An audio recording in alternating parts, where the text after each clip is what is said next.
Welcome back to AI-powered mapping for the ArcGIS web developer.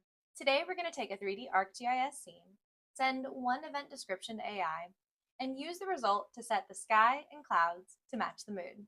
So let's get into it. I already have the scene set up with HTML and CSS. So let's go ahead and jump into the JavaScript. First, I grab a couple of elements from the page, the ArcGIS scene and the text area for the event description, the button, and the two status elements that show messages back to the user. Next, I have a constant called OpenAI API Key.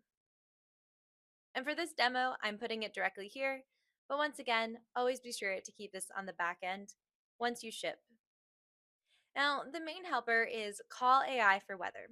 It takes the event description and builds a prompt that tells the model what to do. I ask it to read the text, figure out the sentiment and the energy, and then map that mood to a weather style.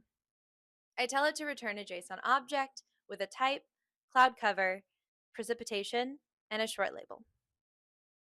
Then I call the OpenAI Chat Completions API with fetch, pass in the prompt, and ask for a small response.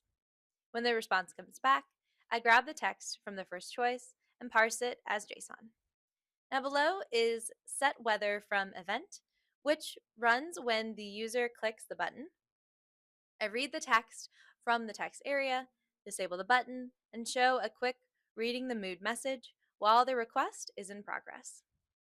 I wait for the ArcGIS scene component to be ready with await scene element.viewOnReady.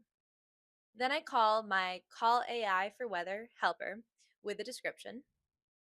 And once I have the config back from AI, I set scene element.environment.weather to that object. The only things I need to pass in are type, cloud cover, and precipitation, and the weather visualization in the scene takes care of the rest. Finally, I clear the status text and update result label so the user can see the explanation that came back from the model, including the sentiment, the energy, and the chosen weather type. At the very bottom, I wire everything up with one line, button.add event listener, click, comma, set weather from event. So let's test it out. I'll go ahead and try a nice white winter. And we can see it comes up with some nice snow. And that's it. All right, now my scene is mood-based. I describe the event, AI picked the vibe, and ArcGIS handles the weather and viewpoint. Be sure to check out the rest of the series for more tiny AI plus mapping tips and tricks. Happy coding!